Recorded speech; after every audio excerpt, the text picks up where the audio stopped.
Welcome back to episode 5 of the Strength Connect podcast. Today we had Eric Helms on the show talking about diet breaks, refeeds, and his muscle and strength pyramids. VPA Australia is a proud supporter of this podcast. And if you'd like to save 10% off their range of supplements, you can use my code Hayden10 at checkout or the link in the show notes. What's going on, man? Eric, good to see you again, mate. Hey, Ada, how you doing? So, how's things been? I know you've been traveling a fair bit since we last spoke on the last episode of the podcast. So, I've been seeing some of your stories overseas. How was your time away?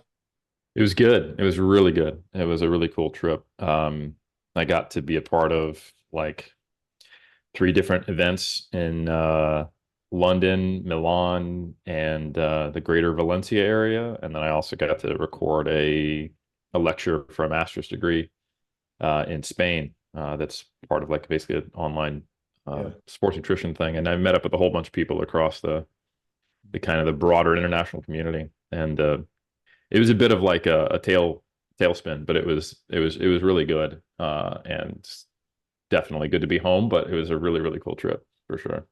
Surprised. It seems like the natural bodybuilding culture over there is quite strong as well.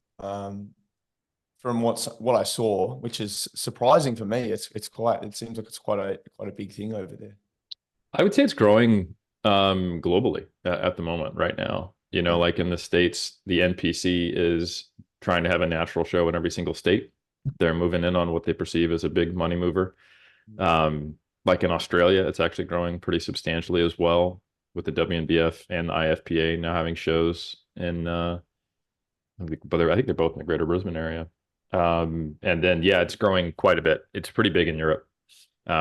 Each of the individual countries has their own kind of landscape, but yeah, the international side is definitely growing too.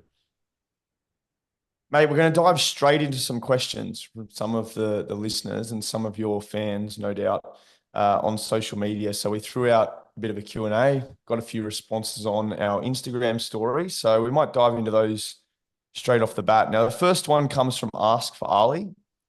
He's asked, what's a good carb and fat minimum to aim for in the off season or regular dieting? Now, actually, I really like the approach of using minimums because you can set them reasonably low and then have a calorie target, and you get around some of the highly individualized needs because you give someone a calorie buffer to play with that they can therefore use based upon their individual experience. So big shout out to Dr. Eric Trexler. In one of our mass articles, he spent a lot of time digging through the research to try to figure out what is a reasonable fat intake minimum, because that's something that you typically won't see and is often only expressed as a percentage. But you can, of course, back calculate what are those percentage based upon and also try to get some absolute gram minimums. So to kind of summarize his deep dive into the research, if you look all the way back at the beginning of some of the weight loss trials where they take people on very, very low calorie interventions to try to result in like pretty substantial weight loss over short periods of time, like these kind of medical fasting diets where they basically just give you a protein shake. One of the first things they ran into, we're talking decades ago, was the formation of gallbladder stones. That's one of the most obvious complications that occur if you're on a very, very low fat diet. But all it takes is around 7 to 12 grams, if you look at the research, of fat per day to prevent gallbladder formation. So like to prevent any kind of thing occurring on the order of weeks, you just need to make sure that you get a very, very small intake of fat as a minimum.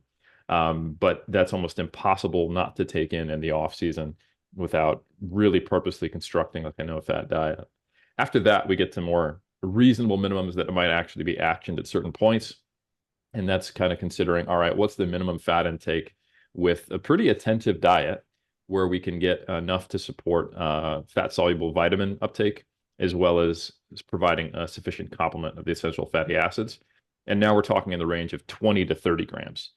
But really, a 20 to 30 gram per day fat intake is only appropriate in extreme dieting instances for short-term periods where someone is acknowledging they're robbing Peter to pay Paul, like contest prep, trying to go from bottom striated glutes to top striated glutes, and you're 6 weeks out.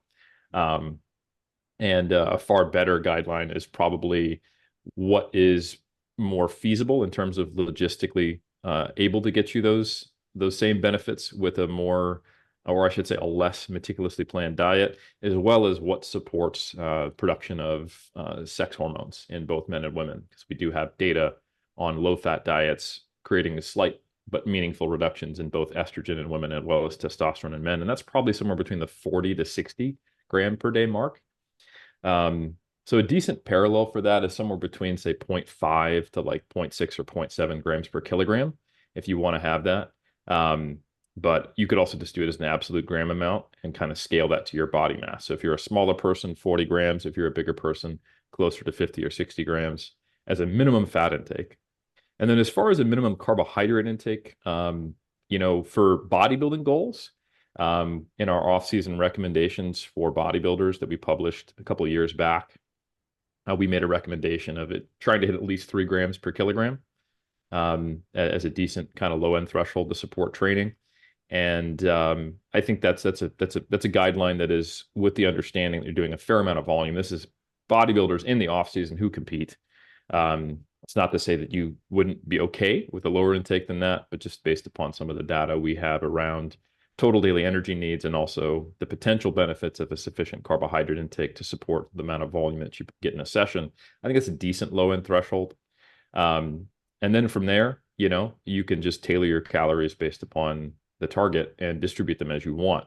If you're hitting those minimums, then, if you've got, let's say, a 3,000 calorie target and you weigh 80 kilos, 240 grams of carbohydrate and, 40, 50 grams of fat is well below what'll get you to 3,000 calories.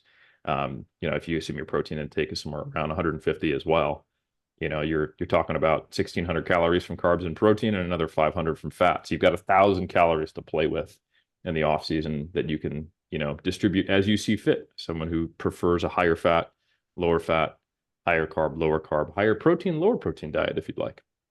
What's been your preference in the past in terms of your own preparation? Have you gone for a lower fat diet to try and increase, I guess, the volume of food that you're able to eat when you're in a deficit? Is that something you've kind of aimed for in the past? I generally just focus on calories and protein, and I don't worry about it too much, so long as I'm getting a serving of fruit and or vegetables at every meal. And I just kind of let it fall where it lies or lie where it falls. You know what I'm saying? But for me, I don't have a very high energy expenditure relative to my body mass. So when I'm dieting, if you give me those same minimums, it's pretty close to like that's what my diet is, at a certain phase at least. So I tend to be on a relatively moderate to low fat and carbohydrate intake. So I live the good life.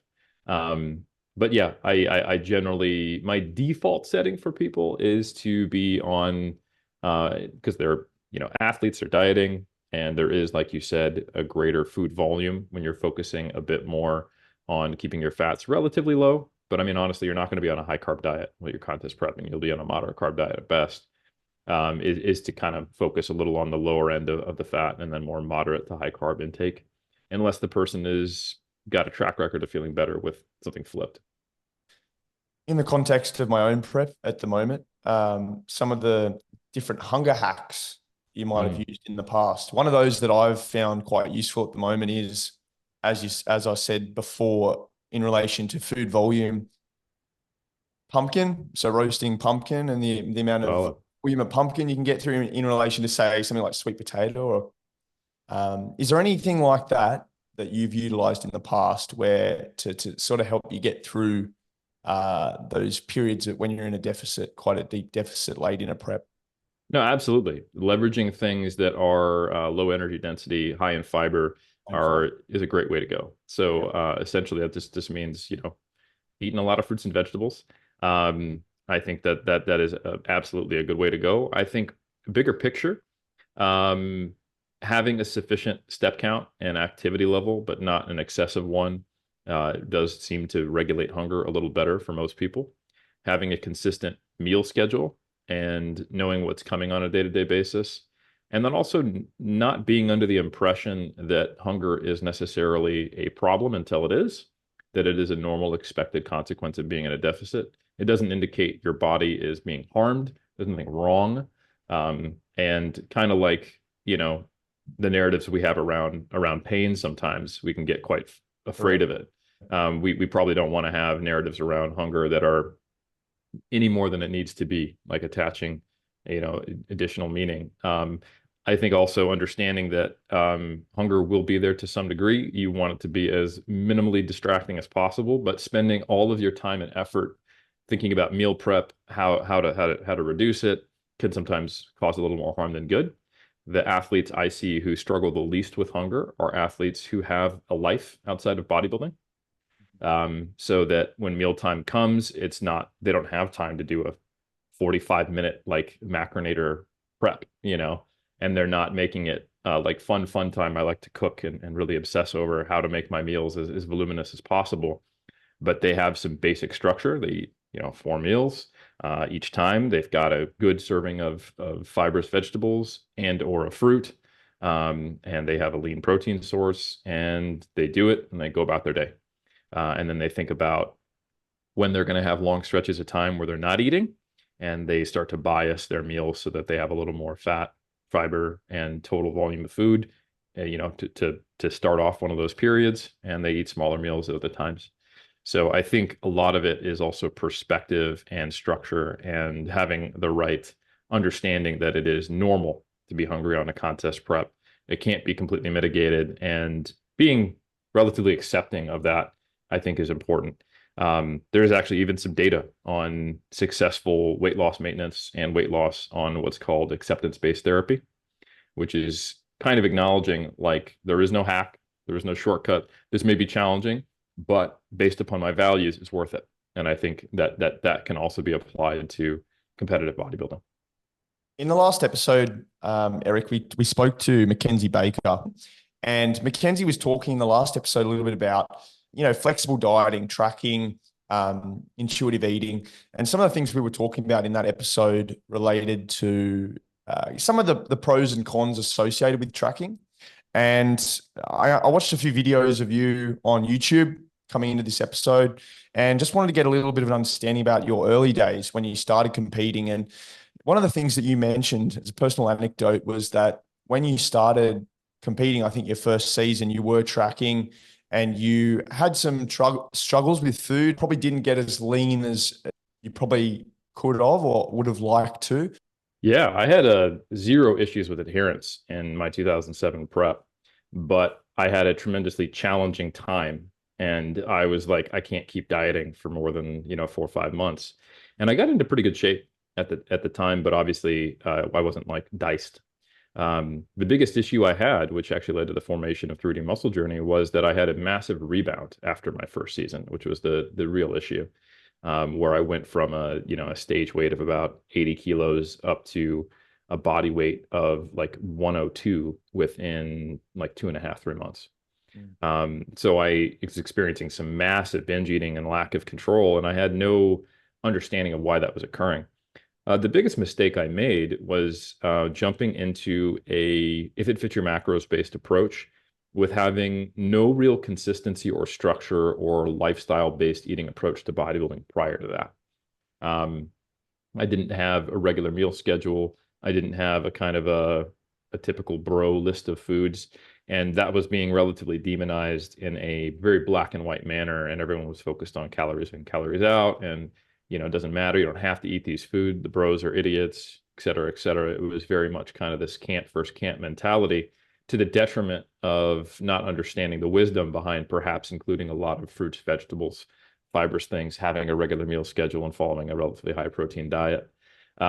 So a lot of the if it fits your macros approaches out there were more about doing like an end zone dance because you could eat things that other bodybuilders would suggest you couldn't, and going, yeah, it's just energy balance, bro, rather than going, yeah, it's totally fine for me to work in certain foods at times, but the bulk of my diet will be things that's going to make my diet easier, not harder. So I didn't understand that. I also had no concept, because it wasn't being discussed at the time, as to the very natural extreme hunger and lack of satiety response that you will get as you get leaner and leaner and leaner. And that once you remove the very goal-oriented focus of getting on stage, if you don't have a plan, if you don't have a why, if you're not anticipating that, it can very easily result in a huge rebound and even overshooting where you started your diet, which occurred in my place. The only plan I had was a list of restaurants. And as someone who grew up relatively skinny and had no concept of that I could actually even get pretty high in body fat, it was shocking. And it was a huge blow to my self-efficacy and even my identity as someone who is this willpower-filled bodybuilder. So the two negative effects were, one, I was doing things like eating like protein bars during prep and not really thinking about food choices much at all. I was getting in some fruits and vegetables just because I knew that was good for micronutrients, but I had a very mechanistic reductionist view of nutrition to the point where it was actually detrimental and I made the process harder. So I dieted from January to May and I just didn't have the willpower to go any further, even though I had planned to try to compete in June and July as well. So I think the lack of getting into shape was just a function of not giving myself enough time. And then the rebound, which was really quite damaging to my psyche, was the actual motivation of why I thought, hey man, we need to take a more holistic approach to this whole natural bodybuilding thing, and what led to the team up that created 3D Muscle Journey. So I was tracking, I was weighing everything, and I did that as well in my 2011 prep. But after about 5 years of meticulously tracking on a day-to-day basis, I realized that I was obsessed with the process of tracking, not really thinking about why I was doing it or the outcome. And tracking is a means of developing behaviors and ensuring a specific rate of weight loss, a sufficient intake of macronutrients and micronutrients to help you get to the goal. But what you actually care about is, am I losing fat at a good pace? Am I preventing lean body mass losses? And am I ensuring that my health and performance are optimized? And there's no reason that you need to hit 253 grams of carbohydrates on Thursday for that to occur. You either are taking insufficient or insufficient nutrients for that over time, and it does or doesn't happen. So tracking was a great way for me to understand which foods had which macros, which micros, how to eyeball portion sizes extremely accurately. And in my 2019 prep, when I came back to the stage after my PhD and my MPhil, taking time off and just doing powerlifting, I had all those skills that I lacked going into my 2007 contest prep. And this time I went, I really don't need to track. I know what a diet will look like that is sufficient to have me getting closer and closer to stage shape. So for the first, I think 12 or 16 weeks, I wouldn't say I ate intuitively because it wasn't based upon intuition. It was based upon my experience. And I was auto-regulating my intake based upon my hunger, lethargy, how the rate of weight loss that I should be seeing, performance in the gym, sleep quality, and going for basically a target outcome, and then making qualitative adjustments over time, and being mindful of those cues. And then I felt like, now I need to get really lean. I'd feel better with a certain level of control. I'm going to start tracking. And I did that from, say, May through August to the end of that season. And then that built even more confidence of this last season in 2023. I didn't track. Again, it's almost a bit of a lie to say I'm not tracking, because I know what my calorie intake is every day. It's hard not to. I know what my calorie intake is every meal because of my experience. But I was just more focusing on the qualitative structure of meals and what foods I wouldn't do when I went out to eat, for, let's say, dropping all the way from 96 kilos down to around 88, 87, maybe even 86 for this 2023 season. And then from that point where we needed to be a little more targeted, when I had a smaller calorie budget to play with, so smaller errors would erase the total deficit, we started tracking. But we were only tracking to hit a protein minimum and then a calorie range. And I had different targets on low and high days. And working with my coach, we basically would agree on, Alberto Nunez, my colleague as well, we would decide on an outcome we wanted to reach. So we want to lose X amount of weight over this time and not feel like death. Is kind of the typical type of meeting we'd have, and agree on it and agree on timelines. And with an experienced competitor like myself, I know what's appropriate. And I think the difference between a novice bodybuilder and an experienced bodybuilder is that one similarity is they both know how to put the pedal to the metal, but the novice bodybuilder doesn't know what's a degree of appropriate hunger, appropriate lethargy. um, like they know how to work hard and they know how to hit numbers and they're very regimented, but they don't necessarily have very good body awareness yet. Why would they? And they don't know what it should, quote unquote, feel like at different stages of prep as you get leaner on different energy intakes. So with that knowledge, you can go like, yeah, my range right now is 1400 to 1700 calories on low days, but man, I'm halfway through the day. I'm aiming to hit 1500 and I feel like death. And it shouldn't be this bad. I'm probably in a bigger deficit than I think I am. Or I just shouldn't be in this big of a deficit right now because it's beating me up too early and I have 4 more months to diet. So I would auto-regulate my low days in that range. And I would have a good, like a 3000 step count range as well. And I had a flexible training template. And then I would also have refeeds on the weekend that had a flexible range as well. And auto-regulating based upon those subjective aspects and also the objective data of what is my body weight doing, and then how do I the subjective assessment of something objective. What do I look like, if you will? Am I getting into shape on time? All fed into that kind of algorithm between myself and Alberto for what we should do when we started eating up, when we would take a diet break. Would I do an extra refeed day? Would I skip the refeed and we push and dig a little bit? Would I combine it with a deload so that we could sustain a deficit and try to put a little bit less throughput in terms of the this training stress, et cetera? I thought you drew a really nice link there between pain and Mm, some principles about dieting. I think, and what we talked about with Mackenzie was this increasing food focus that comes with tracking, thinking about food and tracking food and entering into MyFitnessPal. It's increasing or exacerbating that food focus. I think it's similar in the respect of pain or that biopsychosocial approach to pain, where when you're in pain or you've had an injury and you're off work, you have that process of rumination, which actually feeds into the pain response. What's the current stance, your stance, but also the literature say at the moment in respect to refeeds, and what are the principles that we should be aiming for in that respect? yeah, there has been one specific kind of bodybuilding style refeed study that came out actually out of Dr. Bill Campbell's lab. And then there's been several diet break studies that came out of Dr. Pios's work for his PhD, and then also coming out of Dr. Campbell's lab.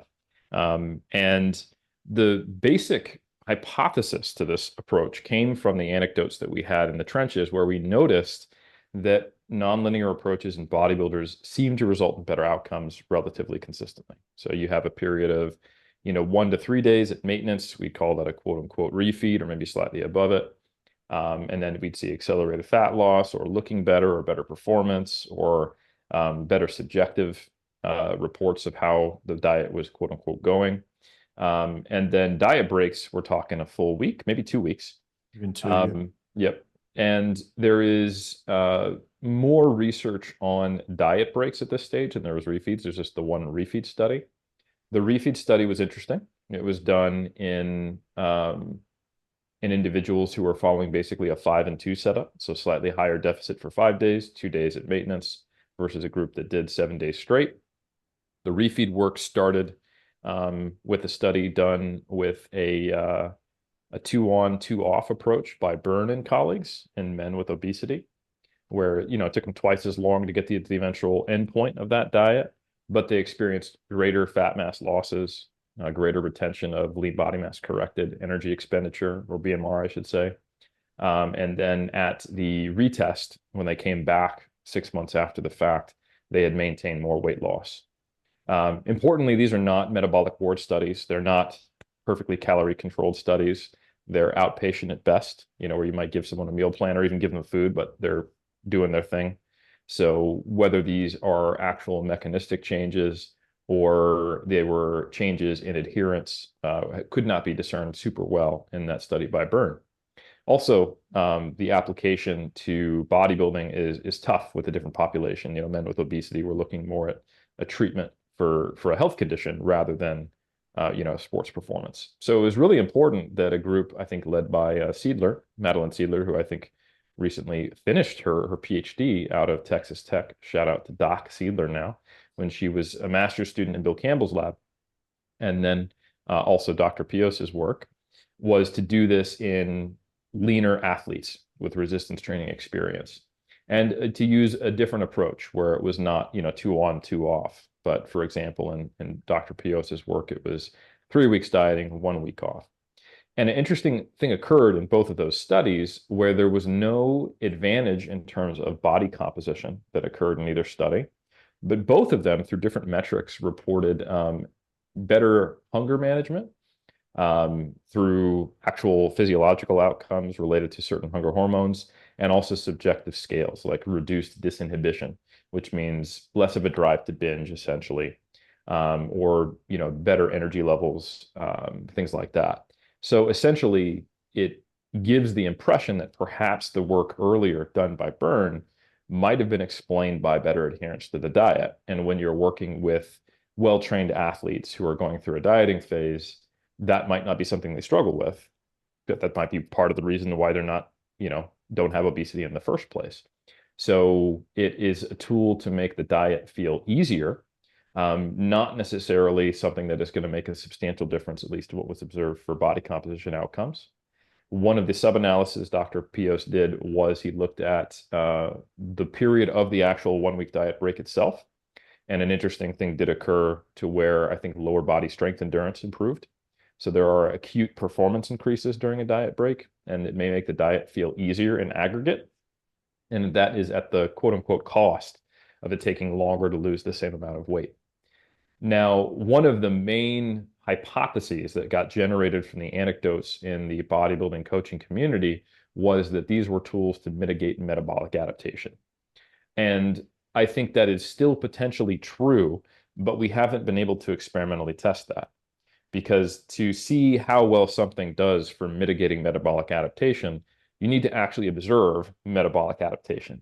And there were no large degrees of metabolic adaptation, meaning a reduction in total daily energy expenditure beyond what would be predicted by weight loss in either the work by Dr. Pios or out of Dr. Bill Campbell's lab. So we are kind of not yet able to answer the research question specifically to where these came from in the trenches, if you will, of bodybuilding. But we can say that for people outside of the context of getting below their lower intervention body fat set point, or who are not losing massive amounts of weight where we would anticipate substantial metabolic adaptation, that these are primarily a tool to potentially make the diet feel easier. With some notable caveats. There was a recent study done that was looking at the utility of regular refeeds in the first 4 weeks of a contest prep diet in bodybuilders, and specifically looking at the calorie intake they consumed and their feelings related to it and their personality. And these were ad libitum refeeds, which is important. And they found that the lower energy intakes were associated with bodybuilders who had better scores on intuitive eating, essentially being more aware of their hunger signals and satiety signals. So if you are someone who struggles with quote unquote going off the rails or having a refeed turn into a binge eating episode, the juice may not be worth the squeeze. And that's probably something you should work on first. And probably something that I would say should preclude people from considering doing a contest prep until they have a better relationship with food in that regard, because contest prep will trigger those types of behaviors. If we look at the data on binge eating disorder, the strongest predictor of binge eating episodes is restriction. So anyway, that's just to say that refeeds and diet breaks on average will probably help people improve their experience of the diet, which may allow them to push further and get leaner, which could explain the anecdotes we see. Or it could be that we have not yet tested in a condition where metabolic adaptation is occurring and there is something special happening at a certain stage of leanness or contest prep. But at the very least, it may allow someone to quote unquote preserve more willpower to push further and to make the diet feel a little more easier subjectively.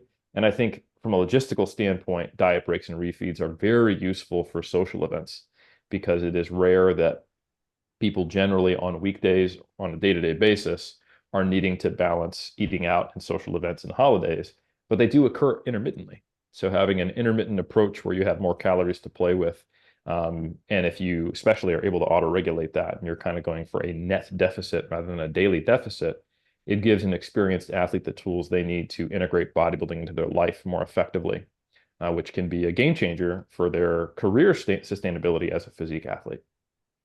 So your consensus would be to take a longer period of dieting and integrate those diet breaks to ensure adherence, sustainability, and to get the best outcomes longer term. Absolutely. And I think there's at least a theoretical reason to think about structuring your training around them as well, based upon the observations of what occurs as far as lower body muscular endurance around a diet break. One of the things that I would frequently do during my prep and that I'll often do with athletes is figure out where their biggest sink of training stress is going to be in terms of volume and mental fatigue and all that stuff. And if they're training in the morning, then the night prior is a good spot for a refeed, maybe even 2 days of refeeding before they go into that. And if we kind of backload refeeds, then we want to front load the hard training so that there's this convergence between them not feeling as hungry, not being as glycogen depleted, and being able to go into workouts feeling relatively well fed, which if we look at the data on carbohydrate mouth rinsing and carbohydrate feeding and the effect on volume performed in training, there might be some synergy there. So that you're not asking an athlete to go through a leg day when they've been on 5 low days in a row. Obviously, we're not going to have an RCT where we compare this. It's too specific of a question, but it rests on solid theoretical and anecdotal grounds to where that could be beneficial. So I think syncing up training stress, the schedule of refeeds and or diet breaks, and then also being willing to use diet breaks and refeeds in a more auto-regulated fashion as a tool to make the diet feel better, and also is basically a way to slow down the rate of weight loss. Because one of the things that comes out of this idea that, okay, I can sustain a higher deficit on a day-to-day basis, or I can have a low deficit and then refeed days and take longer to diet, is that it's the net aggregate deficit and the total amount of fat mass lost that's going to be the largest predictor of changes in lean body mass, changes in fat mass as well. Well, not changes in fat mass because I'm talking about fat mass, but changes in lean body mass, changes in energy expenditure, and potential negative consequences of dieting, right? Experiencing red S, so relative energy deficiency in sport, is directly a consequence of low energy availability. And that's not low energy availability on Thursday. That is kind of the net low energy availability. So you can get there by just having a smaller deficit on all days and dieting for 24 weeks, or you can get there on having an intermittent approach, but still taking 24 weeks. So I think the narrative around why would I take twice as long to diet is not completely correct. Because if you take 24 weeks or 12 weeks to lose the same amount of body fat, regardless of whether you take a intermittent dieting approach or not in the latter, or you just cut the deficit in half on a day-to-day basis in the latter example of taking 24 weeks, that should result in a net higher energy availability and making the process not as challenging. And I think the biggest paradigm shift in why we're seeing more and more amateur bodybuilders getting shredded and more people able to make it to the stage now compared to, say, 10 or 15 years ago is simply that the average diet length is like twice as long. If you asked a competitor in 2005, and how many weeks are you going to diet for your first show? If you forced me to pick a number out of the air, I'd say 12 weeks. And I would probably, that's like going to Vegas and betting on black, But if we did that now in like the natural bodybuilding community, which has been heavily influenced by evidence-based practice, my guess would be like 20 or 24. And we've largely benefited from that because it allows for a smaller deficit on a day-to-day basis, which has been consistently shown to preserve more lean body mass and result in less negative adaptations to dieting and less symptoms of REDS. The muscle and strength pyramid. So we talked a little bit there about diet breaks and refeeds and the importance for adherence, I guess you could say, to a nutritional protocol in the context of a bodybuilding prep. Now, in 2013, when you released the first edition of these books, people were trawling the internet, wading through streams of bullshit on bodybuilding.com. And you were a beacon of light in that context for a lot of people. So I understand the precursor for these books was a lot of your own learnings, as we talked about through 2007 and tracking. But from the context of adherence, why is this so important in forming that base of the pyramid as it relates to diet and exercise or resistance training? Absolutely. Yeah. So the base of the training pyramid is very explicitly adherence.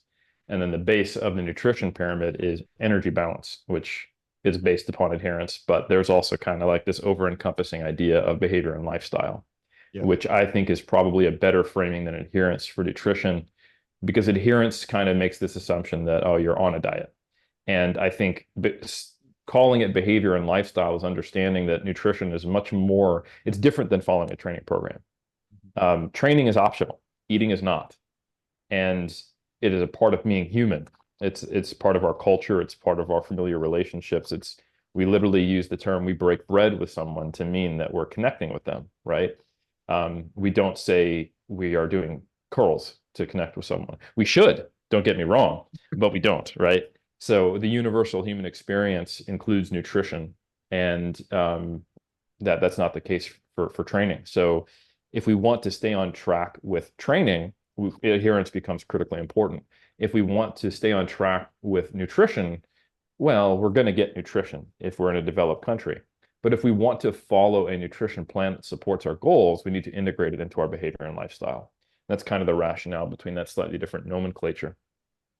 But you're right. The nutrition and strength pyramids were formed based upon some of my personal experiences, but largely based upon the coaching experiences I had in the subsequent 5 and then 7 years before I made the nutrition and subsequently the training pyramid videos on our 3DMJ YouTube channel. And those were also accompanied by me doing extremely deep literature review dives during my MPhil and my PhD that led to me writing the evidence-based recommendations for natural bodybuilding, nutrition, and training published papers that I did in 2013 and 2014. And eventually my actual MPhil, which was on protein and macronutrient manipulation in bodybuilders, and my PhD, which was largely based around autoregulation and training. So it included a lot of elements of periodization. So I think once I had looked at like 300 relevant references for both, and I had about a decade of coaching experience, I was like, I think I got something to say. And it's also backed up by the fact that every time I'm doing one of these one-off calls with someone, they know most of the things I'm telling them, but they don't know how to prioritize it. So that central idea of the hierarchy and the prioritization and focusing on the big rocks first was the structure of the message I wanted to deliver. And essentially, a lot of people were struggling with training because they were attempting to follow something that was quote unquote optimal on paper, but was a complete mismatch for their life. You know, they have a 50-hour per week work week, a new child, and they just moved into a new home, and they have a 2-hour commute every day. But the internet told them that a 5-day workout plan that takes an hour per session or 2 hours per session was the appropriate thing for them. And it might even be theoretically optimal on paper, but it's a complete mismatch, and it would end up resulting in them losing self-efficacy, quitting, not being able to follow the plan, and feeling like a failure. So the idea of adherence is, let's start with your individualized constraints and only consider what's optimal within those constraints on the training side. On the nutrition side, it is shifting away from the mindset of, I just eat, food for fuel, I'm an athlete, I'm kind of that mentality, into going, listen, like that's simply not true, and it actually will get you in trouble if you take that approach for too long. So what do we need to do? What approach can we take to get you to the end point we want? And if you read some of the mindset materials and behavior and lifestyle discussions I have in the muscle and strength nutrition pyramid, it's around what type of tracking, whether you are tracking, what types of approaches, what types of habits. Do you want to take a blended habit / tracking based approach, or what have you? And then what are some of the potential pitfalls? What are the mindsets you probably want to shift away from? How is it potentially damaging to have a black and white view of food or being on and off the diet? How can you get away from that, etc.? So essentially, the base of both pyramids are, listen, we need consistency first, and then everything else after that is secondary, because it doesn't matter what might be best if you are unable to follow it. Yeah. And so I think one of the things there that you mentioned about adherence in the context of training, how it forms the basis of that pyramid. Why would you say moving into volume, intensity, and frequency, did you not consider, I guess, frequency and adherence in the same component of that pyramid? Great question. And if you read the pyramids, you'll see that I do discuss frequency in the adherence chapter, but more so from a perspective of how many days per week do you train? And then from the dosing perspective, and the distribution of the dose, which sits in that first level of volume, intensity, and frequency after adherence. Frequency is the number of times per week that you train a muscle group or a movement. So that distinction is important because they are, impacting those two variables differently. And one thing I'm probably going to do for the third edition is actually just call it volume and intensity, and then discuss frequency as a modulator even more explicitly. If we look at the evolution of the research on frequency, it went from suggesting an independent beneficial effect of higher frequency training from the volume that it potentially allowed to actually, hold on, this is an artifact of higher volumes being associated with higher frequencies. Because in practice and in the real world, people who train more frequently almost always are doing more volume. And it's rare where you see someone on a low frequency, high volume program or the opposite in the real world. And when we operationally try to prescribe more volume, we're frequently as coaches thinking about, oh, could we sneak another training session in? That type of approach. And we're also thinking about what's the most that's reasonable to do in a given session. And then if I think that the next lever I need to pull is higher volume, then we need to distribute it differently and potentially alter frequency. So for hypertrophy, we have a meta-analysis by Gurgic, and that I think was also in Schoenfeld, and it's specifically titled like how many times per week you should training a muscle does it optimize hypertrophy. And they found that in general, if you just look at frequency as a continuous variable, more frequency, more hypertrophy. But when you do a moderator analysis and simply look at volume equated studies, that effect goes away. So there's two ways of viewing that. One way is to view it as frequency doesn't matter. Another way to view it, which is probably more backed by our anecdotal experiences and logistics and logic, is that you can use frequency as a tool to manipulate volume. And there's also been 3 or 4 meta-analyses that show the same thing for strength. Now, I will say that in general, you see some slight effects leaning in favor of higher frequencies in both cases. And I think in practice, there may be an independent, small beneficial effect of frequency, especially when you're talking about well-trained athletes for strength, attempting to perform, 1RMs and getting very good at a specific skill. If you look at the research on motor learning, you will see that the same total amount of practice, but distributed differently in different ways, can enhance motor learning. Random or blocked practice versus consistent practice. Anyone who's familiar with the motor learning research will be aware of that. And that may be some of the reason why you see periodization sometimes enhancing strength, because you're giving people different opportunities to practice the same skill. And there's only so much deliberate practice you can get in any one given session. And if the training is very monotonous and repetitive, it's easy to kind of quote unquote turn off your brain and just go through the motions. So anyway, another aspect of the literature is it's very little of the population studied are highly trained strength athletes or highly trained bodybuilders. So the volumes they're doing for both strength or hypertrophy are generally less than the typical volumes that a competitive powerlifter or a competitive bodybuilder would be doing. So a lot of the times the theoretical benefit of breaking up your training over more sessions won't be there. If you're only looking at doing 10 sets per week for a given muscle group, why would you expect that going from doing 2 sessions of 5 sets for your chest to 3 sessions where you do 3 sets, 3 sets, and 4 sets would give some advantage? Because you're going to be able to recover within 48 hours from 5 sets of chest, even if you take it to the house. Yeah. For most people, especially experienced bodybuilders, right? So I think we need to understand the limitations of the data, but generally we want to understand the intensity, which is either load or proximity to failure for our purposes for muscle and strength, or the total amount of work done, volume, no matter how you count it, as the dose. And then how you distribute that dose is the frequency, which needs to interact with not only someone's schedule availability, which is like how many times per week do I train, but also how do we distribute training per muscle group or per movement, or both, if we're in a powerlifter, say in a bodybuilding phase, if you will, in terms of the distribution of it. And as more and more data comes out, I'm looking forward to a meta regression being published by the same crew out of FAU that recently published theirs on proximity to failure, but on volume that looks at things like per session volumes. And that can give us an idea of indirectly when higher frequencies are better. Because anecdotally and based upon some kind of quote unquote in-house informal non-peer-reviewed meta-analyses and meta-regressions, shout out to James Krieger and some of the work that data-driven strength has done, probably trying to do more than 10 hard, challenging, close to failure or very high load sets for a given muscle group or movement is where you're probably going to see a drop off in terms of the quality of that work or a disproportionate increase in the discomfort or fatigue experienced.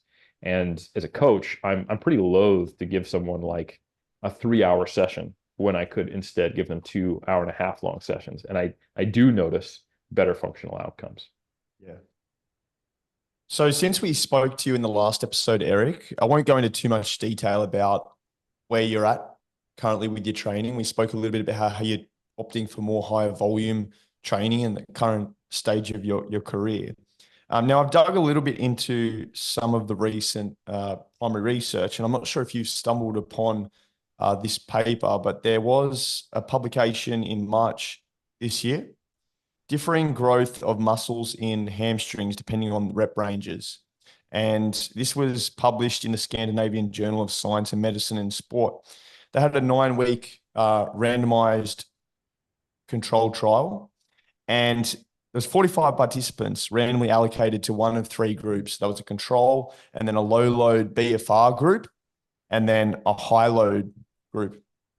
And what they did was they integrated seated hamstring curls and stiff leg deadlifts. They were the two primary exercises utilized. And they found there was similar muscle hypertrophy between hamstring heads amongst the high load and the low load BFR groups. There was no real statistically significant difference between groups. And what they found was that of the two groups, the semi-tendinosus actually received greater muscle hypertrophy from the high load administration, whereas the semi-membranosus was actually benefited more from the low load application.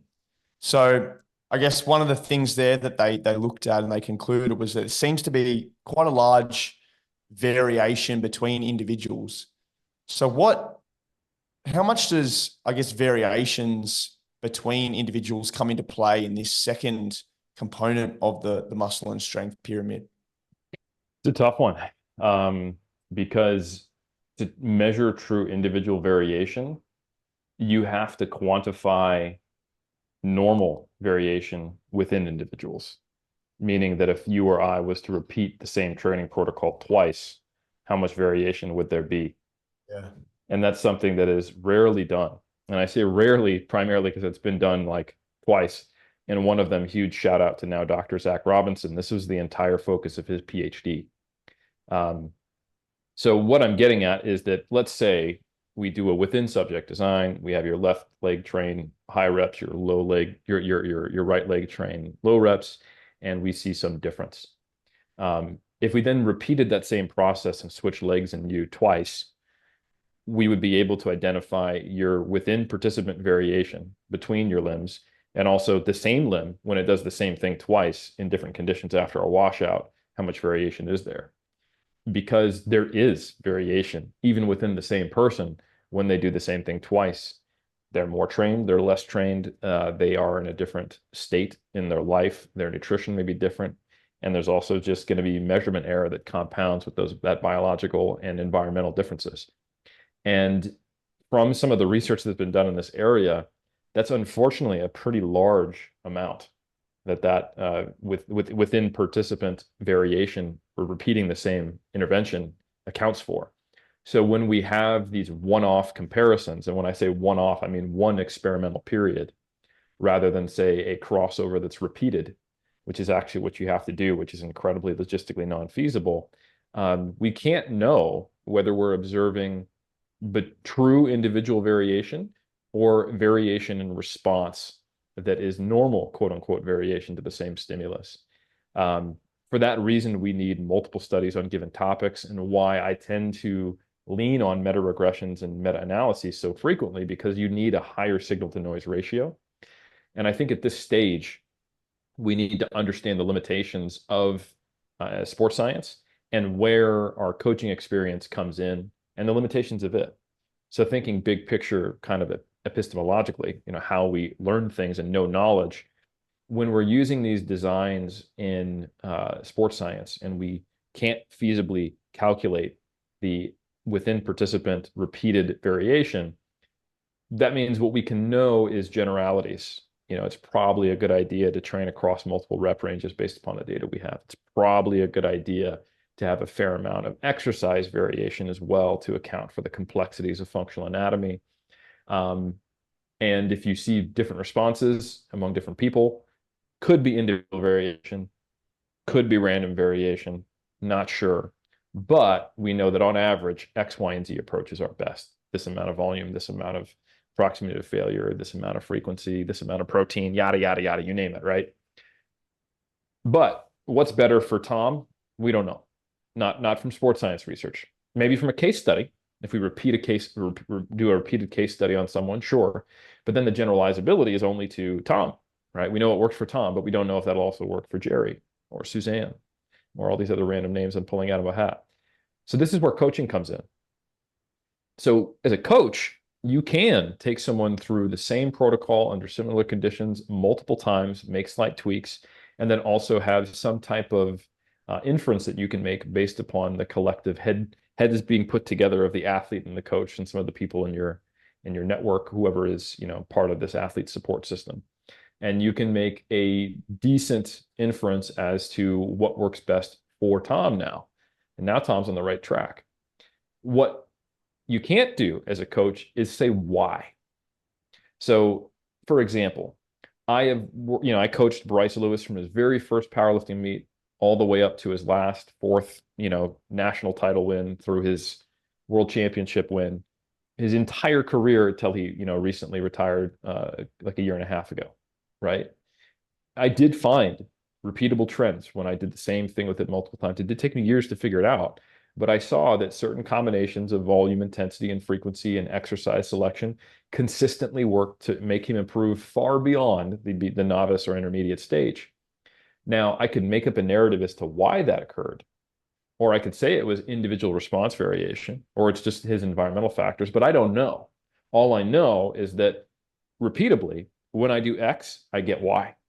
And I think as a practitioner, we need to make sure that we're not contributing to quote unquote bro science, kind of the gym lore, because most of the time, the high quality observations of coaches and athletes, especially when they're repeated, are accurate. They're true. They're things you actually observe. They're not you confusing random noise, but it is the narrative behind it that is often lacking. Like, oh man, when I do high reps, it seems to support my fat loss goals. That may be a true observation. It may be because you're doing more total work. It suppresses your hunger a little bit more because it's a bit more anaerobic, and you end up being in a greater deficit. Not high reps actually make architectural changes to the muscle to make it look more cut up, which is something that did come out of, say, like the 90s. And there's a tremendous number of examples of things like that. So I know that was a pretty big tangent in relation to your question, but it's an important one of just knowing that we absolutely do not want to rest just on experience or just on science, and that they are truly two sides of a handshake that make us better as athletes. What is the most important metrics or principles we need to think about when it comes to monitoring or tracking our improvement over time when it comes to strength training? Yeah, absolutely. Yeah, people get a little bit twisted. They see progression higher up in the pyramid, which means it's less important in the way I've structured it. And they think I mean progressive overload, but I don't. I mean a structured pattern of progression, a system of progression. Because progressive overload is often misunderstood. You induce overload, you experience progress. If you continually produce overload, you will continually experience progress. That's all that progressive overload is. It's not a requirement to increase the load on the bar for a given lift every week, which is kind of what the telephone resulted in our collective understanding being, right? So a progression model or an approach to progression has been shown to be significantly better than just training to failure and seeing how you go in the strength literature, comparing periodized versus non-periodized programs, but not necessarily for bodybuilding. So in bodybuilding, I think the way to view this and what you're monitoring and what you care about is that your ability to progress the load, progress reps, or do the same load, same reps with a lower RPE or feeling easier or being not as close to failure is indicative of a sufficient overload occurring, which hopefully results in you growing. So it is more of kind of checking your temperature rather than the actual outcome you care about. Now, obviously, in strength sport, the specific performance metric that you're training for and that you compete in is 1RM. So the most important monitoring tool becomes an estimated 1RM for performance, at least. So there's different approaches you can take. One of the things I really like to do with powerlifters and strength athletes is we have kind of a benchmark performance that we use at different times. And that might be a single, a double, or a triple at some type of submaximal performance. And if we're very far from competition, we could do, a single at even like a 6 RPE or a 4 RIR. That's a pretty easy load. It will be reasonably slow because it's a single. So it's a 5 RM single, basically. But it's not taxing.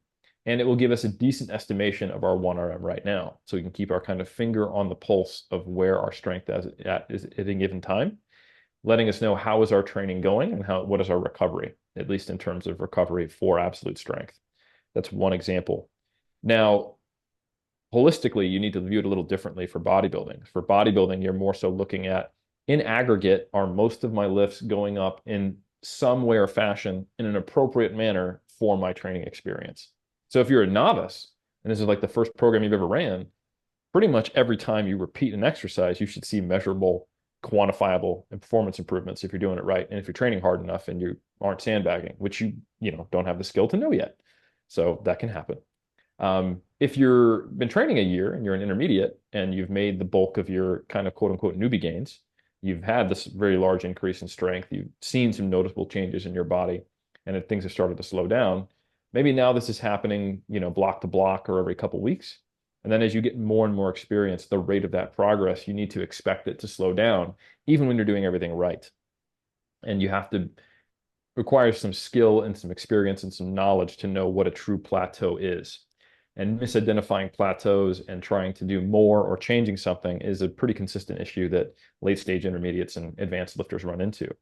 And that comes down to the intersection between expectations, nutrition, lifestyle, training, etc. And then how good are you at gauging things versus how emotional do you get related to not making the progress you feel you should, related to your peers or related to what someone said on Reddit, etc.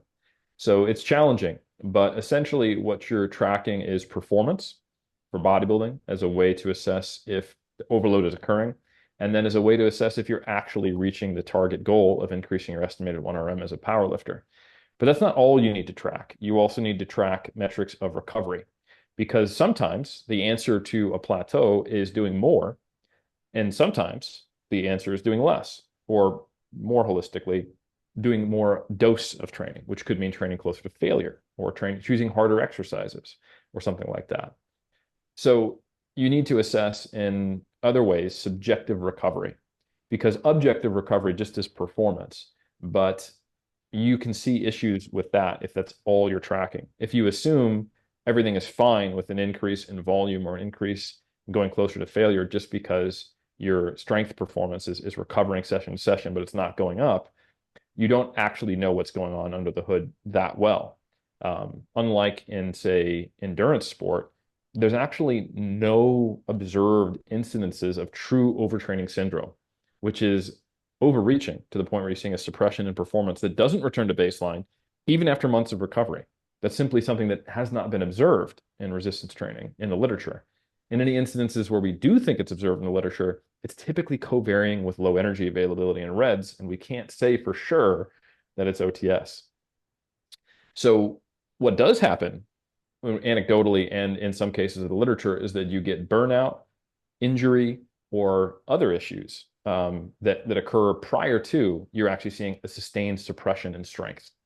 So maximum force output is one of the more resilient features of your performance and your physiology to doing a whole heck of a lot of hard work. And you're more likely to get ill first, burnout, or injure yourself than you are to see a sustained substantial drop in your 1RM. So if the only metric you're using is objective kind of sports science recovery of your 1RM strength, you're more likely to lead yourself to doing so much that you actually burn out or get hurt. So looking at subjective recovery markers is pretty important. And I provide a checklist in the book of certain things like yes, no questions of your stress levels, your quality and consistency of sleep, your joint and muscle pain, and a few other things to where if you're saying yes to more than one of those on a regular basis, maybe we need to look at a reduction in the amount of work you're doing or the implementation of a recovery week, like a deload or something like that. However, if you're plateaued and performance is just kind of staying pretty static and you feel fine, you're not reporting any kind of consistent, under recovery that seems related to training, then the answer might be to do more.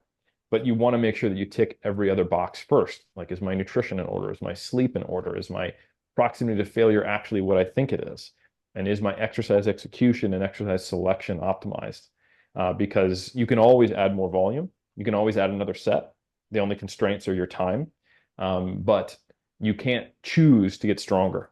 So it's an important thing to kind of gauge rep, proximity to failure, and load over time. This is where I think volume load actually still has its place. Because if you have a fixed number of sets and volume load is increasing, that means either your reps or your load is going up somewhere. But if you're calculating volume load as your sets are changing, you can add 20% volume load if you want just by doing a fourth set. There's no issue with that, right? So they kind of go hand in hand. If volume load is not increasing and you're recovered, okay, maybe we do another set. And vice versa. If volume load is increasing, don't need to do anything. Why add a set? We're inducing overload, especially if you're intermediate or advanced. Any kind of visible progress is probably at a good pace. And if you are plateaued, doing a lot, and feeling like trash, maybe there's a recovery issue. And we might want to consider taking either a deload as a temporary measure to see if that then resolves itself, or making a systematic change to your program. So a lot of the calculators that are used to work out percentage body fat are inherently incorrect. A lot of the calculators online that you can utilize for calculating your repetition maximum, I imagine a lot of those are inherently incorrect too. But is there any usefulness in terms of, from a reliability standpoint, if you pick and stick and use one of those calculators to work out or determine a one repetition maximum, if you are kind of sticking within those hypertrophy rep ranges? Well, I don't think most bodybuilders need to determine what their estimated 1RM is unless they want to program based upon a percentage. But I don't think that's beneficial in most cases. I think generally what you want to do as a bodybuilder is you want to land in a certain rep range that's appropriate for the given exercise, and your phase of training or whatever the goal is, and then an appropriate proximity to failure. So you need to be able to know, okay, like what could I do for 10, right? That's my 10 RM roughly. And it's okay if you're a little bit off because it doesn't matter if you hit 9 or 11 reps with it, right? So long as you're pretty close to failure in terms of a hypertrophy stimulus. So if the prescription is, hey, we want to do 8 reps at a 2 RIR, you're going to think, what is my 10 RM? And if it ends up being, oh, I hit 9 reps at a 2 RIR, I was a little too conservative, you just adjust in your next set in most cases. Now for a power lifter, now you're going to be training in ranges where it makes those calculators a lot more accurate. The calculators online are generally based upon actually published equations that seem to fit pretty decent regression models when looking at a given population for a given lift. But all of them become less accurate the further you are from failure, meaning the higher reps you do. Like if you were to estimate a 1 RM from a 10 RM, it's going to be far less accurate than estimating a 1 RM from a 3 RM and on down. So for your main lifts as a strength athlete, you do want to have a decent estimation of your 1 RM, knowing that even within a reasonable range, like singles at a 5 versus singles at a 9, probably the latter is going to give you a better estimation because you're better at calculating or I'm sorry, you're better at estimating a 1 RIR than you are a 5 RIR.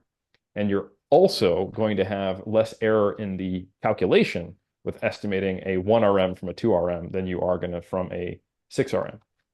But you shouldn't probably be having your benchmark performance as singles at a 5 in close proximity to when you actually need to do a single on the platform at a 10, right? So you want to look kind of in isolation at your block. So if I was to think about periodizing a power lifter and they're 16 weeks out from competition, and for the first 8 weeks, we're going to be focusing more on doing more volume and trying to induce some hypertrophy to hopefully increase their total strength capacity, another 8 weeks after that.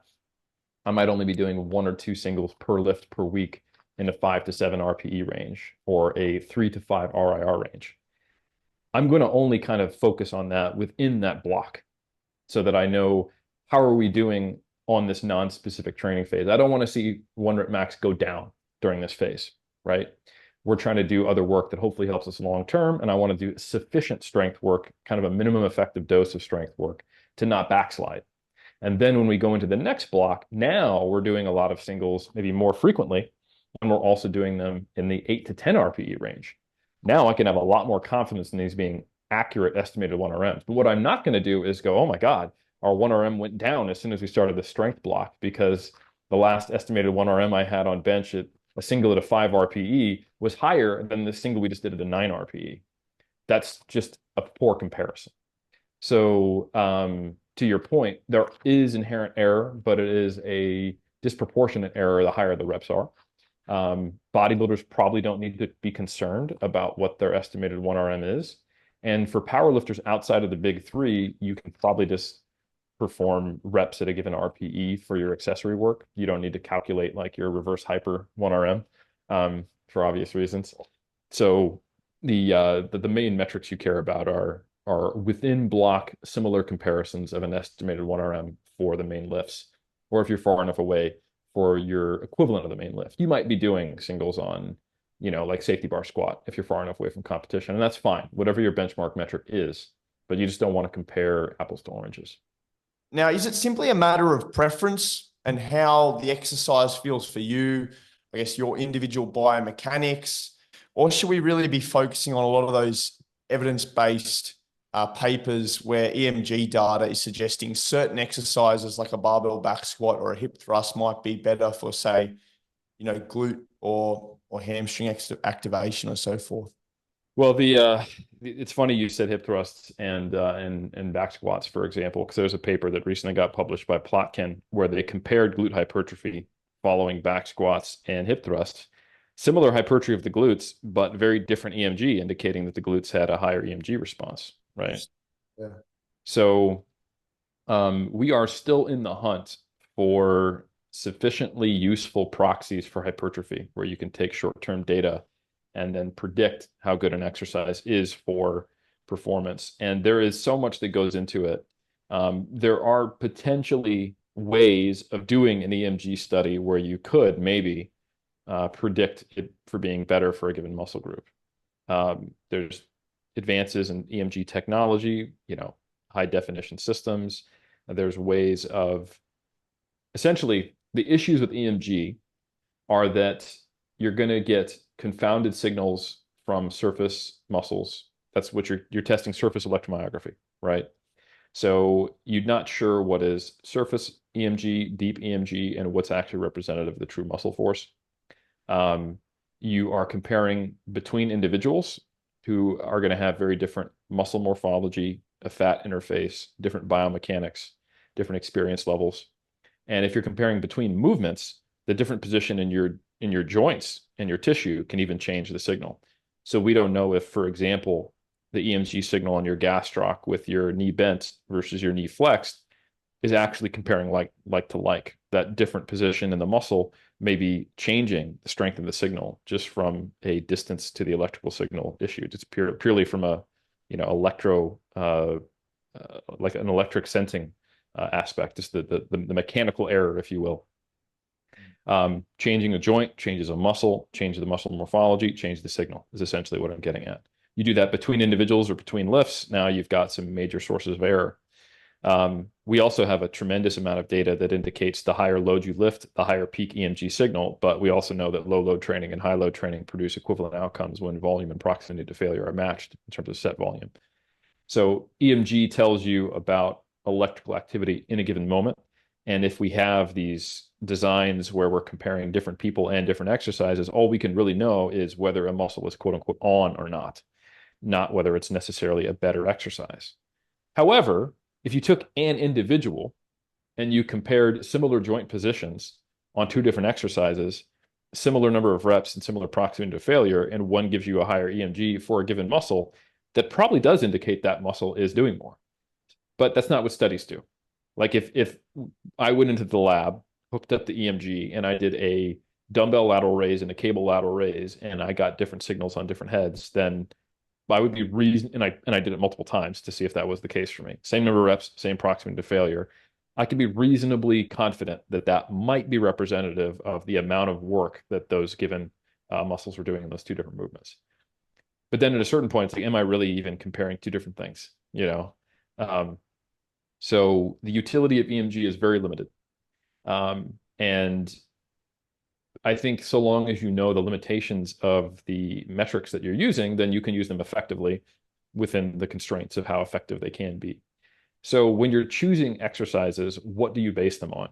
I think essentially first you want some basic principles, right? The basic principles for hypertrophy are that you want the target muscle generally to be the muscle that is going to induce at least close to the most amount of fatigue out of all the muscles that are being trained in that. So for example, your biceps are probably getting some stimulus when you do a deadlift if you're not using straps, right? To some degree, they're doing a little something, but we would not therefore call the deadlift a bicep exercise, right?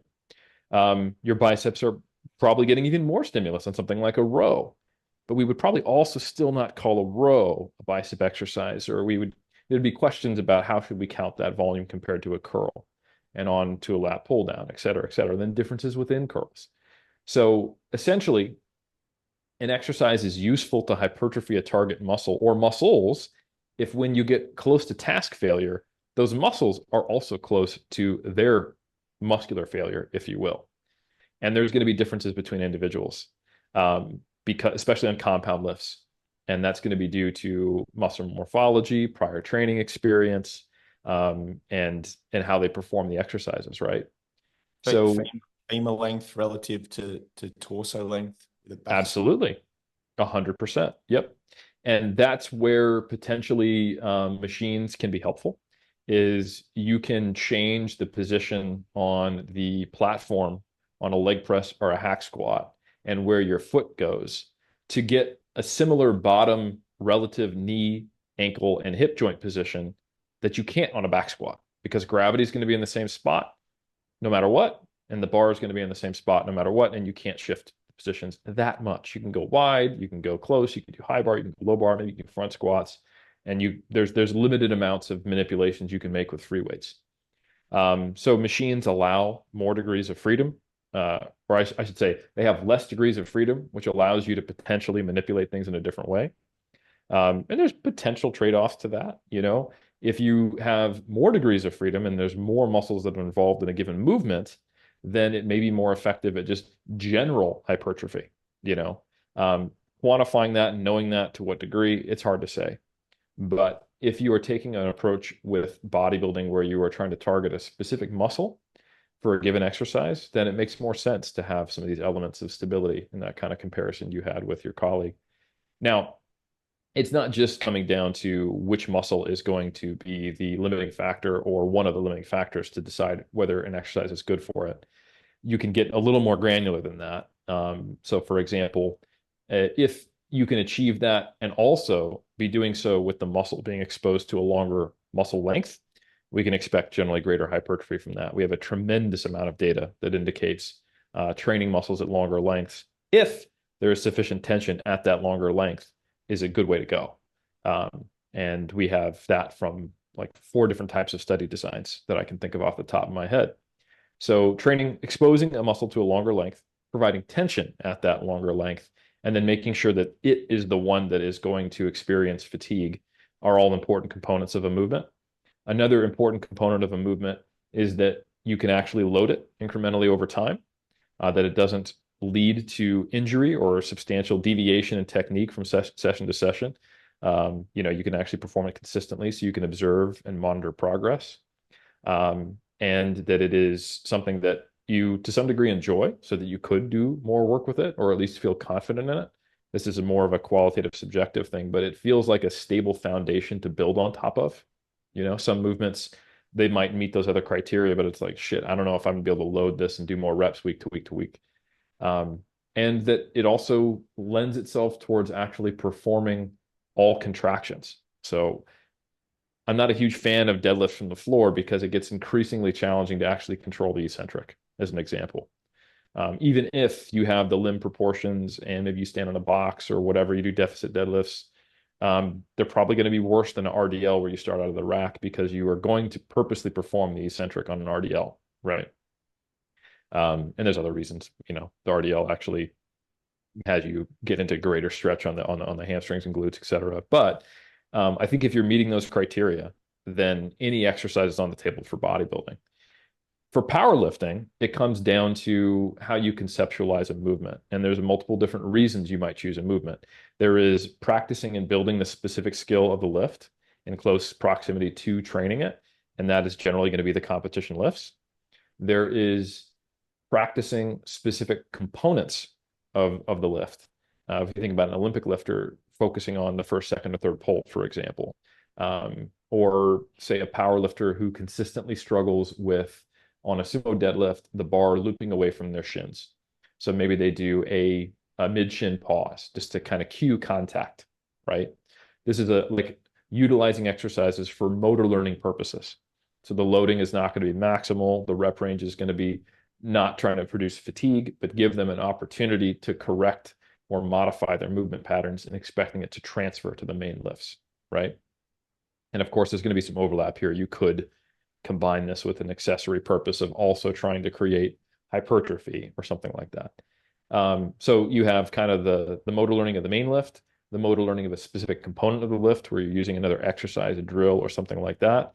And then you also have your accessory exercises, if you will, or your assistance exercises where you're trying to build the muscles associated with those movements.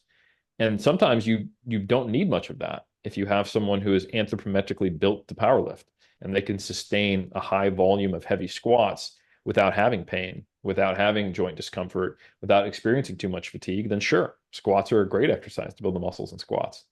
But in the example you gave, really long femurs, they fold in half. They get so much lumbar fatigue from a heavy squat session that it interferes with their deadlift.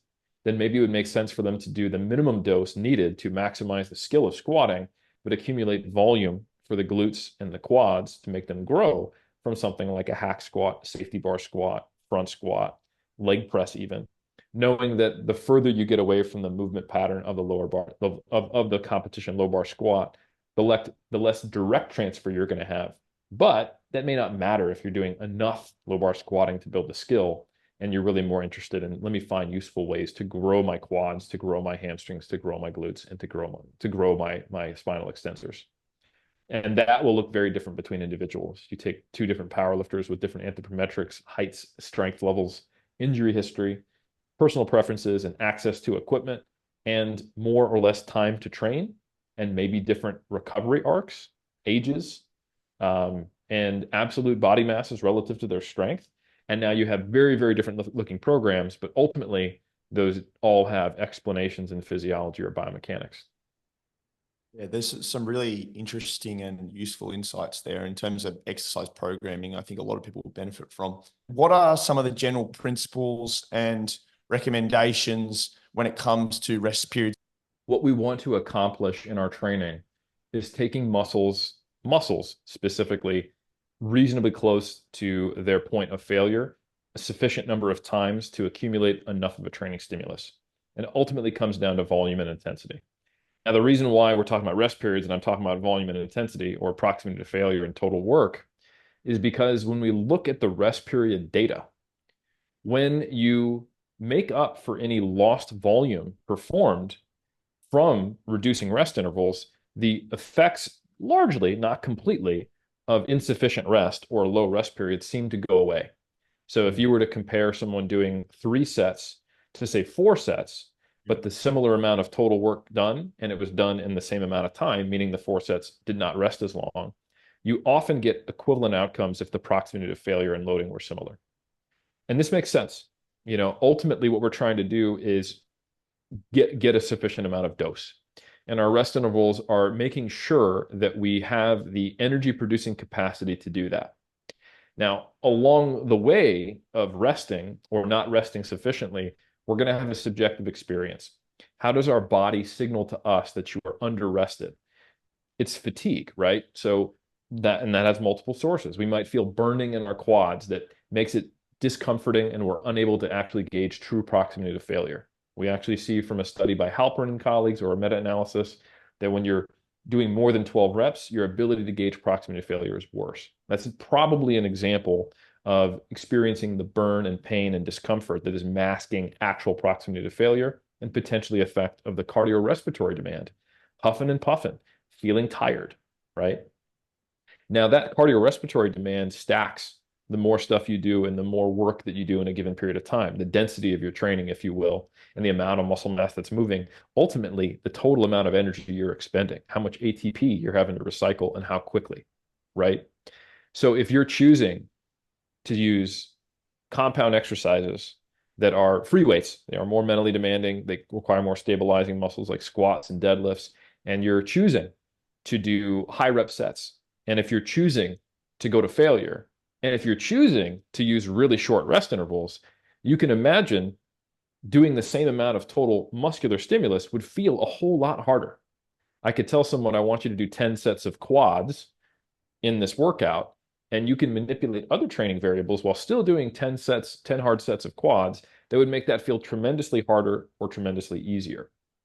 The issue with making it feel tremendously hard is that you start to see drops off in reps, you start to see drops off in load, and you will see drops off in the total work being performed to get to that same place, higher perceived RPEs that are inaccurate in terms of their actual proximity to failure, or less accurate, I should say, and potentially getting this experience of kind of global fatigue due to cardiorespiratory demand and local metabolic effects inducing pain, but not actually getting as close to failure.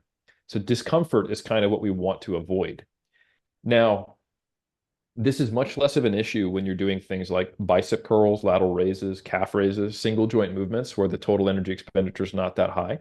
Then it's going to really just come down to pain perception. And this is why perhaps some of the research on, say, drop sets are actually showing equivalent or similar outcomes to straight sets. Because if we looked at the research on restricted rest intervals and we go, oh, wow, if you restrict your rest intervals, you got to do more volume to make up for it. That doesn't square with going, right, if I do 3 sets to failure at 80% on bicep curls, or 1 set to failure at 80%, and then I drop to 65, 50, 40, why are those equivalent? Maybe they're not even making up for the volume. And the reason being is that when you're just doing bicep curls, you're probably not going to experience the same degree of total body discomfort that makes it challenging to actually push the local muscle to failure. And for that reason, things like restricted rest intervals or drop sets, rest pause are probably best relegated to single joint movements or machines or upper body movements, to where you have the ability to prevent global fatigue and discomfort from masking your ability to actually push it close to failure. And the way you can tell is just what's the degree of reduction in reps and load that you have to do to accomplish this. So I think long story short is that you want to be sufficiently recovered between sets. And depending upon the demand of the exercise, that can produce different recommended rest intervals. There's a relatively recent meta-analysis preprint that came out that indicates like 1 to 2 minutes might be sufficient for hypertrophy. Now, with that said, that is assuming that you're still doing the same amount of volume, et cetera, et cetera. There's a lot of caveats. It's on primarily untrained or not that well-trained individuals. If we're talking about people who are regularly squatting 2 times body weight for reps, maybe a different case, because you're going to see the actual energy expenditure scale with volume load, which scales with how much you lift times the reps you're doing times sets. So in a practical sense, you want to rest until you feel recovered to perform pretty similarly to the set you just did. And that can be a lot shorter on certain exercises. And it also opens up the door to things like antagonist paired sets. So supersets are a really useful tool if you do them right, if you're trying to accomplish a fair amount of volume in a given period of time. A superset that is traditionally advertised in bodybuilding, if we go back to the magazine days, might be like a bench press and flies, because you're really just trying to push fatigue to the limit in your pecs. That is going to result in less total work than if you were to do 3 sets of bench with rest between them, rather than bench, fly, and then doing your back work between those two exercises. You'll get more total work done. And if you push also then close to failure, the net aggregate stimulus would probably be higher if you did not do those supersets. Now, we don't have great data on, agonist supersets, but we do have really good data on what's called agonist antagonist supersets. So this is, instead of doing bench, rest 2 minutes, bench, rest 2 minutes, bench, rest 2 minutes, you do, and then going on to rows, you do bench, row, rest 2 minutes, bench, row, rest 2 minutes, bench, row, rest 2 minutes. And in the acute studies on this, we either see the same amount of volume or actually more volume performed in the agonist antagonist paired sets. And there's a recent preprint looking at longitudinal adaptations, which found similar hypertrophy following this protocol in less time. So this cuts your rest time substantially. And so long as you're in sufficient cardiovascular shape to do it, it's a great way to go. And if you're wondering, well, why does that work? And why does it sometimes even increase the amount of volume I can do? Well, if you think about it, you may not be getting as much cardiorespiratory recovery from a global standpoint, but for your local musculature, you're actually getting more rest. So if you were to do bench, rest 2 minutes, bench, you're getting 2 minutes of rest between training your chest. If you were to do bench, row, rest 2 minutes, you're getting 2 minutes of rest plus the time it's spent to do the row for your local musculature at the cost of doing more continuous exercise. So you just need to be in sufficient cardiovascular shape to leverage antagonist paired sets. But if you're in sufficient cardiovascular shape, and you'll be able to tell because you shouldn't see massive drops off in performance compared to doing straight sets, then they're an excellent time-saving tool, and there's something you can do in your upper body days and also for your lower body isolation movements. And we do have data comparing, say, leg extensions and leg curls, and also benches and rows. And there's also another type of superset just called peripheral supersets. And this would be doing something that's not necessarily the antagonist to the agonist, but just that's not involved in the exercise. So let's say you're doing deadlifts, and you're like, yeah, I need 3 minutes to recover, but I think I could probably do my calf raises in here. All of a sudden now you've cut out 10 minutes of your workout that you would normally be resting calf raises between calf raises. So would that apply, say, deadlift to, like we were talking about before, where you said the deadlift, the bicep isn't obviously prime mover, but doing a bicep curl in between? Probably, yeah. And you can automatically tell when you're trying to do a bad pairing of peripheral supersets, Yeah. And it depends somewhat on how you perform an exercise. I'll give you an example. I'm in pretty good cardiovascular shape. I'm used to training this way. I have a busy life and a high volume requirement for what I need to do to get through it all. But I do know I have tons of 20 years of training experience. I know what my strength drop off is on a movement if I just did it straight up, rested 5 minutes, and did it again. So I can tell that this works for me, but it's a huge, like, your mileage may vary situation. And that's when I do leg press supersetted with leg curls. That's hard. Those are, one's an isolation movement, the other one's a compound. It's lower body. It's not free weight. So it's kind of like on the verge of being too challenging for some people. And you can perform leg presses in such a way that you'll get some hamstring involvement. If you do like a high foot placement, you're really not thinking about knee extension and you're primarily focusing on hip extension, you're going to get more hamstring and glute. But if you're doing low foot stance, heel slightly off the pad, as deep as you can, wearing, say, Olympic lifting shoes with the seat all the way leaned back, and it looks more like a deep front squat or something like that, you're getting almost no hamstring involvement on it, as we've seen in multiple studies on, say, squats, Smith machine squats. The hamstrings they're doing some co-activation to stabilize your knee, but they're not being pushed anywhere near failure or inducing substantial fatigue. So when I perform a quad dominant leg press and I superset it with hamstring curls, I don't see any difference in performance than if I were to perform them separately. Now, I do subjectively experience a lot more fatigue. I'm sweating. I'm needing to huff and puff, and I need to, and I'm not just going like, I have to go straight from, leg press to leg curl and then rest. If I need 30 seconds between them, I take it. but it does enable me to get through a 24 set lower body session in 30 minutes shorter than I would if I did not do my whole workout like that. So I'll go leg press, leg curl, and then I will go leg extension. Uh, Sometimes I'll go, if I'm feeling like it's too much, I'll go leg press, calf raise on leg press, leg extension, leg curl. That's another option. There's a lot of ways to do it, but figuring out which pairings work is a simple matter of seeing, is my performance the same as if I did these independently in as straight sets? Why is tempo at the apex of the muscle and strength pyramid? Apex isn't the least important, because it's one of those things that people probably, if they never focused on it, they're more likely to get it right than wrong. But it's one of those things where we generate narratives around it and it starts to create issues. A big one is the time under tension focus, right? Oh, we need to have a 4 second eccentric count and a 2 second concentric count because the concentric should be explosive and we want to have control on the eccentric. Well, why don't you just say that? Because if you're using a load where you can complete the concentric in 1 second and you're purposely slowing it down to complete it in 2 seconds, you're generating less force. That's just physics. If you take a load and it moves faster, that means you were generating more concentric force on it.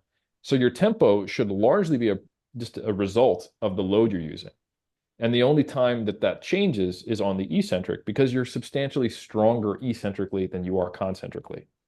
Somewhere between, depending on the person and their training history, 15 to 25% stronger on the eccentric than the concentric. And this is just the lowering phase for those who don't know what I'm talking about. And if you need some kind of anecdotal proof, nobody fails squats on the way down in a powerlifting meet. They get in the hole, and then we find out if they're going to fail after that. And if they do fail on the way down, they're hurt or they've never competed before they got out of the position, right? And it's bad news bears from the get-go. So you can lower heavier weights than you can lift, which means that you can potentially purposely slow things down without it negatively impacting the concentric. And we have mixed data when we look at research on exercise technique informed enhanced hypertrophy. And there was a recent systematic review on this. Fast eccentrics and slow eccentrics within reason, not going like more than like 8 seconds or something like that on the eccentric, seem to produce equivalent or at least unclear differences in terms of hypertrophy. But what's important is that you are exhibiting control over the eccentric. I mentioned earlier, I'm not a huge fan of deadlifts from the floor for hypertrophy. It's because especially when you get close to fatigue, you end up just dropping them back to the ground. And now you're effectively only performing half of each rep. You're not under control on the eccentric. Gravity is doing the eccentric for you. So whether your eccentrics are slow or fast, you want to make sure they are under muscular control. And your concentric should be performed explosively and forcefully. And if you can perform it so explosively and forcefully that it messes up your form, it's probably too light. Like if your back is jumping off the pad on a bench press, now we're talking about a load you can probably do for 25 plus reps, which is fine, but that's not what you should normally be training with. And when you're using that light of a load, you're probably going to have to push it relatively close to failure to eventually get all of those high threshold motor units in play. And that's tough, but it's certainly something you can do. So that's the reason why tempo is often, when focused on, done wrong. People have good intentions.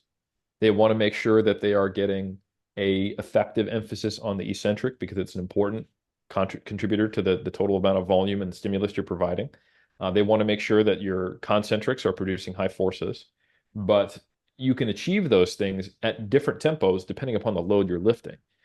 Light loads, you can slow them down substantially, but you can also speed them up substantially. And we essentially don't want to be artificially slowing down the concentric. And we don't want our eccentrics to be so slow that it starts to create additional fatigue and reduces the total amount of work we do, which you can do. If you look at the studies on super slow training, we're talking about 10 plus seconds for each rep to be performed purposely, regardless of the load. Not because you can do like a 1 rep max deadlift and have it take 10 seconds, but that's very different than super slow training. That's just called your third attempt. Exactly. Yeah, but if you have like, your 10 rep max and it takes you a minute and a half to do, that's super slow training. And that actually does reliably result in poor hypertrophy. So there does need to be some bounding on this, but generally some control on the eccentric and then a forceful concentric to where you're still maintaining form within the standards of the movement you're trying to achieve. I got two more questions, and one that came from Instagram was a general comment on one of the posts. Araz has said, "How do you count tricep sets in lat pull down or chest press and tricep push down? Is it 1 = 1?" You don't count triceps on the lat work, probably. While the long head is involved in tricep extension, it's also biarticular, meaning that it does perform shoulder, elbow extension. And since rows and anytime you're flexing your elbow, you're not going to be having a strong tricep extensor moment. So just because the long head does produce a shoulder extension moment and you are doing shoulder extension in a lat pull down or a row, it's going to be relatively quiescent, not active, besides joint stabilization, when you're also flexing your elbow in the same way that the rectus femoris, which is a hip flexor as well as a knee extensor, is not going to be active when you're doing hip extension because it's counteracting the glutes. It doesn't get to choose which action it does. It's attached to both joints. So if you're doing a row or a pull down, you shouldn't count any triceps. If you're doing a straight arm shoulder extension movement, like a lat prayer, a lat push down, then you would want to count those sets for your long head at least, but it won't be the other heads of the tricep don't cross the elbow. So yeah, and how should you count it? Consistently. If you want to count it and compare it to the Bas-Val meta-analysis and the Schoenfeld meta-analysis and the Ralston meta-analysis, which all look at number of sets per week, they have counted the studies 1-to-1, regardless of whether it's a press or a push down or a curl or a row for biceps and triceps. So if you want to have an idea of how does your volume stack up to literature-based recommendations, then you need to count indirect and direct work. If you are programming and thinking about it and not scaling it to the literature, then you can feel free to think more logically and go, well, tricep push down is probably going to give me more stimulus than a chest press. And set by set, love the username. So set by set has said, when is version 3 of the Muscle and Strength books coming out? Probably the end of the year. It's exciting. I'm excited. And so recently we published, I think it was a post from our last episode, Eric, and we were talking a little bit about the spider curl. Now, there was a few comments about the head of the bicep being biased with overhead, with elbow above shoulder height. Can you just clarify for some of the listeners that were interested in that post? Is there the potential to not isolate, but bias certain heads of the bicep depending on elbow or shoulder positioning? Yeah, I'm actually, I wouldn't say that my a knee-jerk anatomical knowledge of where the short and the long head of the biceps attach, and then thinking through the arm positioning would be on this. So I could be wrong, but I think the short head might be more stretched because of its attachment site. If you were to have your shoulder in a little more flexion or abduction, I'd have to actually look at a textbook and play around with it.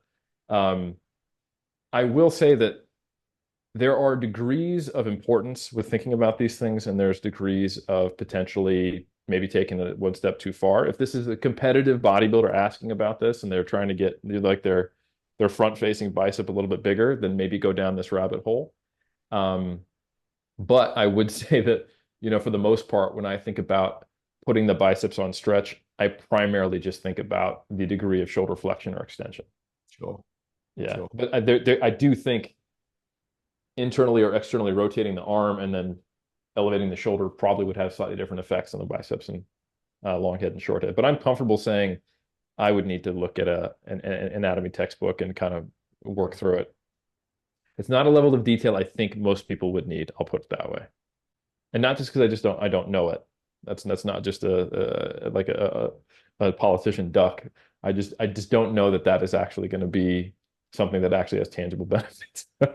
One thing I will say is that I have seen some people doing some things with bicep training to where I do think they need to remember that it's not just being in a longer muscle length, but also placing tension at the longer muscle length that's important. There was a study by Zabaleta Corta that came out a couple years back where they compared preacher curls versus incline curls. And if it was purely muscle length that mattered, you would expect incline curls to perform better. So that's you being on incline dumbbells, you're in more shoulder Yeah, extension, you're doing the curl. The problem is, though, is that gravity still points down. So regardless of whether you're doing an incline curl or standing curl or a preacher curl, the point at which the lever arm is longest is where tension is going to be highest. So while you're in an incline curl, you're not having that point where your forearm is parallel to the ground until halfway up the rep, and the bicep is relatively short. In a preacher curl, however, since your arm is almost directly out in front of you and it's on a pad, typically at like a 45-degree angle, not a spider curl, but a preacher curl, your forearm gets to parallel with the ground really early in the rep. So even though you're in shoulder flexion and you've reduced the overall length of the biceps resting at the start of the movement compared to an incline curl, you're providing much higher tension at a relatively longer length in a preacher curl compared to an incline curl. And that's actually what they found, is that the preacher curl produced more hypertrophy than an incline curl. Now, it doesn't mean that we throw out training at long muscle lengths, because there's also research where they do the bottom half of a preacher curl versus the top half, and the bottom half group does better. So muscle length still matters, but you have to provide high tension at a long muscle length, which I think is an important thing people to remember when they think about their body position on free weights or the way they're performing a cable-based exercise. All right. Thanks for your time, Eric. We'll have to My get you pleasure. back on again. I've got too much to get through, and it's been a pleasure again. My man. Thank you, Hayden. I really appreciate it, and have a great rest of your day. Thank you for tuning in to this episode of the Strength Connect podcast. If you enjoyed listening, please don't forget to rate the podcast or subscribe to our YouTube channel for more clips from each episode. You can also find us on all social media platforms using the handle @StrengthConnect.